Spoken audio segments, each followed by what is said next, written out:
ನಮಸ್ತೆ ಮಕ್ಕಳೇ. ನಾನು ರೇಖಾ ಕನ್ನಡತಿ. ನಿಮಗೆಲ್ಲ ಒಂದು ಕತೆ ಹೇಳ್ತಾ ಇದ್ದೀನಿ. ಕತೆ ಹೆಸರೇನಂತ ಗೊತ್ತಾ? ಸೋಮಾರಿ ಸೋಮ. ನೋಡಿ, ಒಂದೂರಲ್ಲಿ ಒಬ್ಬ ಹಳ್ಳಿಲಿ ರೈತರು, ಒಬ್ಬ ಗಂಡ ಹೆಂಡತಿ ರೈತರು ಇರ್ತಾರೆ. ಆ ರೈತರಿಗೆ ಒಬ್ಬ ಮಗ ಇರ್ತಾನೆ. ಅವನ ಹೆಸರೇ ಸೋಮಾರಿ ಸೋಮ.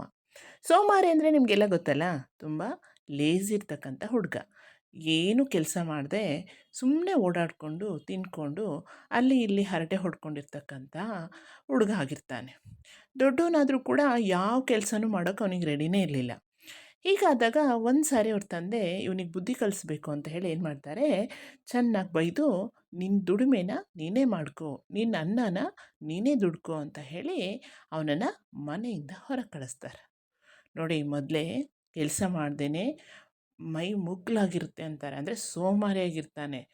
ಏನು ಅವನಿಗೆ ಕೆಲಸ ಮಾಡೋಕ್ಕೆ ಕಲ್ತಿರಲ್ಲ. ಆಗ ಅವನು ಒಂದೇ ಸಾರಿ ಮನೆಯಿಂದ ಹೊರಗೆ ಬಂದಾಗ ಅವನ ಜೀವನ ತುಂಬ ಕಷ್ಟ ಆಗುತ್ತೆ. ಹಾಗೆ ಬರ್ತಾ ಬರ್ತಾ ಕಾಡಿಗೆ ಬರ್ತಾನೆ. ಕಾಡಲ್ಲಿ ಒಂದು ಗುಡಿಸ್ಲು ಕಟ್ಕೋತಾನೆ. ಅಲ್ಲೇ ಇರ್ತಕ್ಕಂಥ ಒಣಗಿದ ಮರ ಎಲೆ ಎಲ್ಲ ತೊಗೊಂಡು ಒಂದು ಗುಡಿಸ್ಲು ಕಟ್ಕೋತಾನೆ. ಹಾಗೆ ಅವನು ಏನು ಮಾಡಬೇಕು, ಮತ್ತು ಒಂದಿನ 2 ದಿನ ಉಪವಾಸ ಇರ್ತಾರೆ. 3ನೇ ದಿನಕ್ಕೆ ಹೌದಾನೆ, ಅವಾಗ ಏನು ಮಾಡ್ತಾನೆ ಅವನು, ಅಲ್ಲಿರ್ತಕ್ಕಂಥ ಮಾವಿನ ಎಲೆಗಳನ್ನೆಲ್ಲ ಆರಿಸ್ಕೊಂಡು ಹೋಗಿ ಪೇಟೆಗೆ ಮಾರ್ತಾನೆ. ಪೇಟೆಯಲ್ಲಿ ಮಾರಿ ಆ ಬಂದಿರೋ ದುಡ್ಡಲ್ಲಿ ಹೇಗೋ ಜೀವನ ಮಾಡ್ತಾ ಇರ್ತಾನೆ. ಹೀಗೆ ಮಾಡ್ತಾ ಇದ್ದಾಗ ಹೇಗೋ ದಿನಗಳು ಉರುಳ್ತಾ ಇರುತ್ತೆ. ಆಗ ಮಾವಿನ ಮರದ ಕೆಳಗಡೆ ಒಂದಿನ ಎಲೆಗಳನ್ನು ಆರಿಸೋವಾಗ ಒಂದು ಆನೆ ದಂತ ಸಿಗುತ್ತೆ. ಆಗ ಅದೆಷ್ಟು ಚೆಂದ ಇರುತ್ತಲ್ಲ, ಹಾಗೆ ತೊಗೊಂಡೋಗಿ ಮನೇಲಿ ಇಡ್ತಾನೆ. ಇಟ್ಟು ದಿನ ಹಾಗೆ ಕೆಲ್ಸಕ್ಕೆ ಹೋಗ್ತಾನೆ, ಎಲೆಗಳನ್ನ ಆರಿಸ್ಕೋತಾನೆ. ಆಮೇಲೆ ಪೇಟೆಗೆ ಹೋಗ್ತಾನೆ, ಮಾರ್ತಾನೆ, ಬರ್ತಾನೆ. ಬರೋದ್ರೊಳಗೆ ಅಡುಗೆ ಎಲ್ಲ ರೆಡಿ ಇರುತ್ತೆ. ತಟ್ಟೆಲಿ ಊಟ ಹಾಕಿ ಯಾರೋ ಇಟ್ಟಿರ್ತಾರೆ. ಅವನಿಗೆ ಆಶ್ಚರ್ಯ.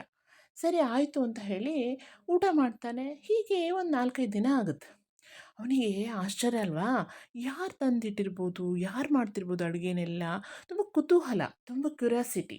ಸೊ ಆವಾಗ ಏನು ಮಾಡ್ತಾನೆ, ಒಂದಿನ ಕೆಲ್ಸಕ್ಕೆ ಹೋಗೋ ಹಾಗೆ ಹೋಗ್ತಾನೆ. ಸ್ವಲ್ಪ ಮುಂದೆ ಹೋಗಿ ವಾಪಸ್ ಬರ್ತಾನೆ ಮನೆಗೆ.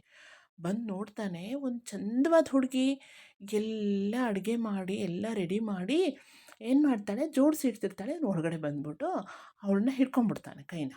ಹಾಂ, ನೀನು ಯಾರು ಅಂತ ಕೇಳ್ತಾನೆ. ಅವಾಗ ಅವಳು ಹೇಳ್ತಾಳೆ, ನಾನು ದಂತದ ಹುಡುಗಿ ಅಂತ ಹೇಳ್ತಾಳೆ. ಹಾಗಿದ್ರೆ ನನ್ನ ಮದುವೆ ಆಗ್ತೀಯಾ ಅಂತ ಕೇಳ್ತಾನೆ. ಅವಳು ಆಯಿತು ಅಂತ ಹೇಳ್ತಾಳೆ. ಆಗ ಅವರಿಬ್ಬರು ಮದುವೆ ಆಗ್ತಾರೆ, ಚೆನ್ನಾಗಿರ್ತಾರೆ.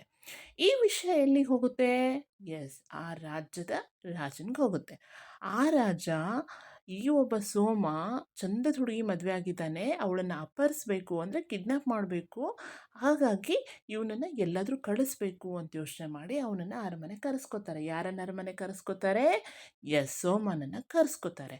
ಸೋಮ ಅರಮನೆಗೆ ರಾಜನ ಹತ್ರ ಬಂದು ಕೇಳ್ತಾನೆ, ನೀನು ದೇವನಾಗರಿ ಹೂಗಳನ್ನು ತಂದು ಕೊಡಬೇಕು. 1 ತಿಂಗಳಲ್ಲಿ ನೀ ದೇವನಾಗರಿ ಹೂಗಳನ್ನು ತಂದು ಕೊಟ್ಟಿಲ್ಲ ಅಂದರೆ ನಿನ್ನ ತಲೆನ ಕತ್ತರಿಸ್ತೀವಿ ಅಂತ ರಾಜ ಹೆದರಿಸ್ಬಿಡ್ತಾನೆ. ಆವಾಗ ಅವನು ಆಯಿತು ಅಂತ ಅಲ್ಲಿ ಹೇಳಿ ಬರ್ತಾನೆ. ಮನೆಗೆ ಬಂದು ಕೂತ್ಕೋತಾನೆ, ಅಂದರೆ ಸೈಲೆಂಟಾಗಿ ಕೂತ್ಕೋತಾನೆ. ಆಗ ಅವನ ಹೆಂಡತಿ ಕೇಳ್ತಾಳೆ, ದಂತದ ಹುಡುಗಿ ಕೇಳ್ತಾಳೆ, ಯಾಕೆ ಏನಾಯಿತು ಅಂದಾಗ, ರಾಜ ಹೀಗೆ ಹೇಳ್ಬಿಟ್ಟಿದ್ದಾನೆ ಅಂದಾಗ ಅವಳು ಹೇಳ್ತಾಳೆ, ಎದುರುಗಡೆ ದೊಡ್ಡ ಬೆಟ್ಟ ಕಾಣುತ್ತಲ್ಲ, ಅದ್ರ ಮೇಲೆ ಒಬ್ಬ ಋಷಿ ಇದ್ದಾನೆ, ಅವನನ್ನು ಹೋಗಿ ವಿಚಾರಿಸು ಅಂತ ಹೇಳ್ತಾಳೆ. ಸರಿ ಆಯಿತು, ನಾನು ಹೋಗ್ತೀನಿ ಅಂತ ಹೇಳಿ ಹೊರಡ್ತಾನೆ. ಇವಳು ಗಂಡ ಆ ಕಡೆ ಹೋದ ತಕ್ಷಣ ಆ ದಂತದೊಳಗಡೆ ಹೋಗಿ ಔತ್ಕೊಂಡು ಕೂತ್ಕೊಂಡ್ಬಿಡ್ತಾಳೆ. ಸೊ ಹೀಗೆ ಸೋಮ ಮುಂದೆ ಹೋಗ್ತಾನೆ. ಹಾಗೆ ನಡೀತಾ ನಡೀತಾ ಮುಂದೆ ಹೋಗ್ತಾನೆ. ಆ ಬೆಟ್ಟ ಹತ್ತಾನೆ, ಋಷಿಗಳನ್ನ ಕೇಳ್ತಾನೆ. ಋಷಿಗಳನ್ನು ಕೇಳಿದ ತಕ್ಷಣ ಋಷಿಗಳು, ದೇವನಾಗರಿ ಹೂಗಳನ್ನು ನನ್ನ ಹೆಸರೇ ಕೇಳಿಲ್ಲಲ್ಲಪ್ಪ ಅಂತ ಹೇಳ್ತಾನೆ. ಮುಂದೆ ಒಂದು ಬೆಟ್ಟ ಇದೆ ನೋಡು, ಅಲ್ಲಿ ಹೋಗಿ ವಿಚಾರಿಸು ಅಂತ ಹೇಳ್ತಾರೆ. ಸರಿ, ಮತ್ತೆ ಹುಡುಗ ನಡೀತಾ ಹಾಗೆ ಕಷ್ಟಪಡ್ತಾ ಸೋಮ ಮತ್ತೆ ಮುಂದೆ ಹೋಗ್ತಾನೆ. ಆಗ ಆ ಋಷಿಗಳು ಹೇಳ್ತಾರೆ, ನಾನು ಇಲ್ಲಿ ತಪಸ್ಸು ಮಾಡ್ಲಿಕ್ಕತ್ತಿ 200 ವರ್ಷ ಆಯಿತು, ಇಷ್ಟು ವರ್ಷಗಳಾದರೂ ನಾನು ದೇವನಾಗರಿ ಹೂವು ಹೆಸರೇ ಕೇಳಿಲ್ವಲ್ಲ ಅಂತ ಹೇಳ್ತಾರೆ. ಮುಂದೆ ಇನ್ನೊಬ್ಬ ಋಷಿ ಇದ್ದಾರೆ, ಕೇಳಿ ನೋಡು ಅಂತ ಹೇಳ್ತಾರೆ. ಸೋಮ ಮತ್ತೆ ಪಾಪ ಕಷ್ಟಪಟ್ಟು ಮತ್ತೆ ಆ ಬೆಟ್ಟಕ್ಕೆ ಹೋಗ್ತಾನೆ. ಅವರು ಹಾಗೆ ಹೇಳ್ತಾರೆ.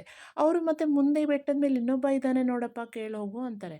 ಅವನಿಗೆ ಸಾಕಾಗಿ ಹೋಗ್ಬಿಡುತ್ತೆ ಪಾಪ ಸೋಮಂಗೆ. ಮೊದಲೇ ಸೋಮಾರಿ, ಏನೋ ಜೀವನದಲ್ಲಿ ಸ್ವಲ್ಪ ಇಂಪ್ರೂವ್ ಆಗ್ತಾ ಇದ್ದ ಅಂಥವ್ನು ಹೋಗಿ ಮತ್ತೆ ಅಷ್ಟೆಲ್ಲ ಕಷ್ಟಪಟ್ಟಾಗ ಅವರು, ನನಗೂ ಕೇಳಿಲ್ಲ, ನಾನು ಈ ಹೂವಿನ ಹೆಸರೇ ನೋಡಿಲ್ಲ, ಈ ಹೂವಿನ ಹೆಸರೇ ಕೇಳಿಲ್ಲ, ಏನೇನೋ ಹೇಳ್ಬಿಡ್ತಾರೆ ಋಷಿಗಳು.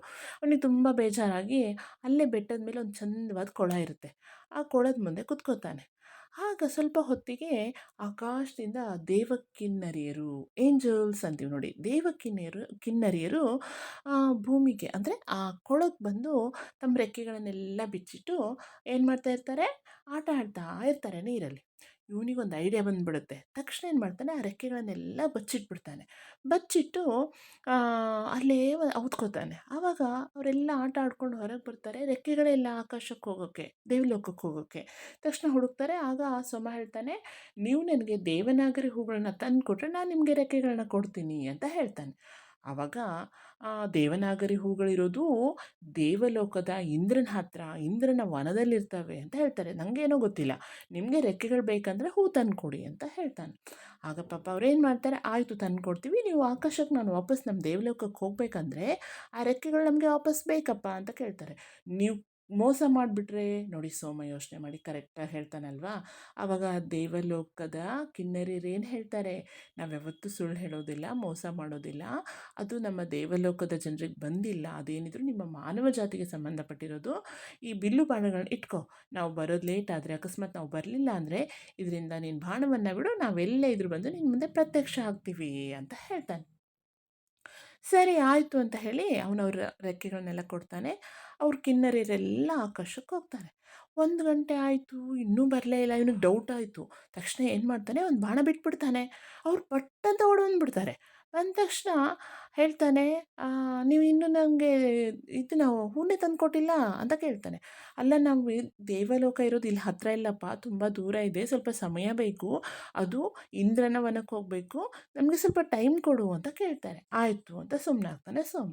ಸರಿ, ಅಲ್ಲಿಂದ ಸುಮಾರು ಹೊತ್ತಾಗುತ್ತೆ, ಒಂದು 3-4 ಅವರ್ಸ್ ಆಗುತ್ತೆ.